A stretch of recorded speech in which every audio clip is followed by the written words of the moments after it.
ისტორიული შეთანხმება წლისა და 4 თვის შემდეგ ისრაელი და ჰამასი ცეცხლის შეწყვეტასა და მძევლების გათავისუფლებაზე შეთანხმდნენ. ყატარის, ამერიკის შეერთებული შტატებისა და ეგვიპტის შუამავლობით მიღწეული ზავის მიხედვით პროცესი 3 ეტაპიანი იქნება. პირველი ეტაპი ცეცხლის 6 კვირით შეწყვეტას და ჰამასის მიერ მძევლად აყვანილი მოქალაქეების ნაწილის გამოშვებას გულისხმობს. შეთანხმება 19 იანვარს უნდა შევიდეს ძალაში, ის ამ წუთამდე არ არის ისრაელის ხელისუფლების მხრიდან დამტკიცებული.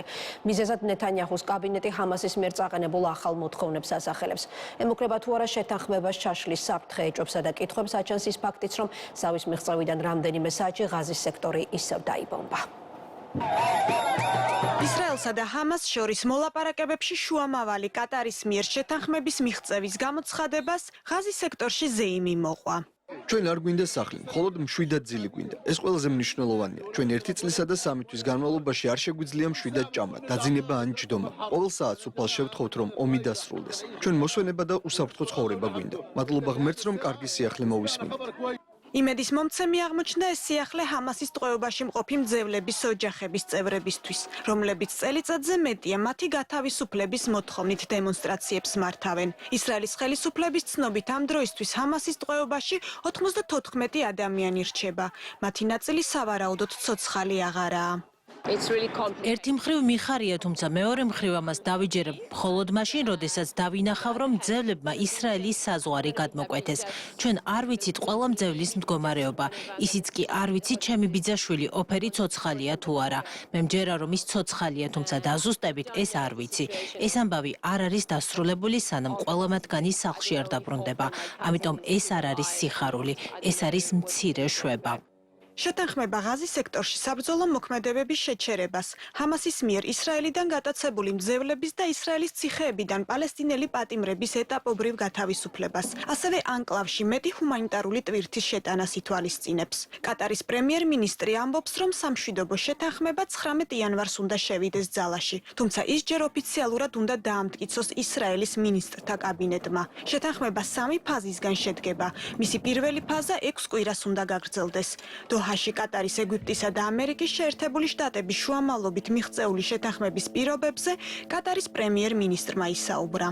შეთანხმების პირველი ეტაპი, რომელიც 42 დღე გაგრძელდება, მოიცავს ცეცხლის შეწყვეტას და დასახლებული პუნქტებიდან ისრაელის ჯარების გაყვანას აღმოსავლეთით, რომლებიც განთავსდებიან ღაზის სექტორის საზღვრებზე. ასევე ტყვეებისა და მძევლების გაცვლას განსაზღვრული მექანიზმის შესაბამისად, დაღუპულთა ნეშტის გაცვლას და იძულებით გადაადგილებული პირების დაბრუნება საცხოვრებელ ადგილებში. პირველი ეტაპი ასევე მოიცავს გაზრდილი ჰუმანიტარული დახმარების შეტანას და მის უსაფრთხო და ეფექტიან განაწილებას მთელ სექტორში, საავადმყოფოების, სამედიცინო ცენტრებისა და საწყობების აღდგენას, საწვავის მიწოდებას. შეთანხმების მიხედვით ჰამასი პირველ ეტაპზე გაათავისუფლებს 33 ისრაელელ დაკავებულს, მათ შორის ქალებს, ქალსამხედროებს, ბავშვებს, ხანდაზმულებს, ავადმყოფებსა და დაჭრილებს. ისრაელის ციხეებიდან პალესტინელი პატიმრების გამოშვების სანაცვლოდ. რაც შეეხება მეორე და მესამე ფაზების დეტალებს, შეთანხმება დასრულდება პირველი ფაზის მიმდინარეობისას.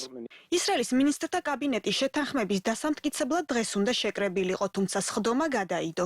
არსებული ცნობებით ისრაელის დელეგაცია ამ დრომდე დოჰაში იმყოფება, სადაც მოლაპარაკებებს აგრძელებს. ნეთანიაჰუს ოფისში ამბობენ, რომ ჰამასი გარკვეული პირობების შესრულებაზე უარს ამბობს და შეთანხმების დასრულების ბოლო წუთს კრიზისს ქმნის. ისრაელის მთავრობის წარმომადგენლის თქმით, უთანხმოება ეგვიპტის საზღვარზე ფილადელფიის დერეფანში ისრაელის ძალების განთავსების საკითხს მოყვა. აღნიშნული დერეფნის კონტროლს ისრაელი მნიშვნელოვნად მიიჩნევს ჰამასისთვის იარაღის მიწოდების აღსაკვეთად. თავის მხრივ ჰამასი უარყოფს შეთანხმებაში ცვლილებების შეტანის მოთხოვნას. უხელ გვეგონა რომ შეთანხმება გქონდა, თუმცა ჰამასს ამ შეთანხმებაში ცვლილებები შეაქვს. ჰამასი ჯიჰადისტური ორგანიზაცია, ის ცნობილია ტერორიზმით და ოჯახების მკვლელობებით და არა შეთანხმების შესრულებით. ჯერ კიდევ წუხელ პრემიერ-მინისტრმა მტკიცედ განაცხადა, რომ ჰამასმა უარი თქვა ბოლო წუთას წამოყენებულ მოთხოვნაზე. შეიცვალოს ფილადელფიის დერეფანში ისრაელის თავდაცვის ძალების განლაგება, რაც ასე მნიშვნელოვანია ჰამასისთვის იარაღის კონტრაბანდისთვის. ისრაელის მთავრობა სურს შეთანხმების ბოლომდე მიყვანა. ჩვენ გსურს ჩვენი ხალხის სახლში და იმედი გვაქვს, რომ დეტალები ნამდვილად საბოლოოდ შეთანხმდება. ნეთანიაჰუს ოფისის განცხადებებს რაც შეეხება, მე ვადასტურებ, რომ ჰამასი ერთგულია შეთანხმებული პირობების და მედიატორების მიერ გამოცხადებული ცეცხლის შეწყვეტის შეთანხმების და არანაირი შესწორებები არ დამატებულა. ვიმედოვნებ, რომ ნეთანიაჰუს ოფისის მსგავსი განცხადებები არ არის მცდელობა, თავი აარიდონ თავიანთი ვალდებულებების შესრულებას.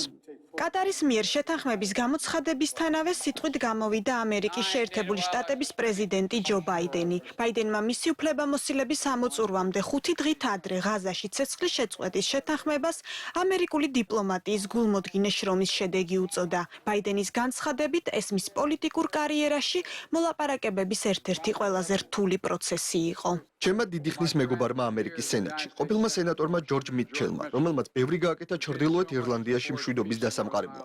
ერთხელ თქვა დიპლომატიის შესახებ. ეს არის 700 დღე მარცხი და 1 დღე წარმატება. ჩვენ გვქონდა ბევრი რთული დღე მას შემდეგ, რაც ჰამასმა ეს საშინელი ომი დაიწყო. ჩვენ წავაწყდით წინაღობებს. ჩვენ არ დავნებებულ ვართ და ახლა 400 დღეზე მეტი ბრძოლის შემდეგ წარმატების დღე დადგა. ვიდრე შეთანხმება ძალაში შევა პალესტინურ ანკლავში საომარი მოქმედებები არ წყდება. არაბული წყაროების თანახმად კატარის მიერ ცეცხლის შეწყვეტის შეთანხმების გამოცხადების შემდეგ ღაზის სექტორში ისრაელის სამხედრო მოქმედებების შედეგად ათობით ადამიანი დაიღუპა.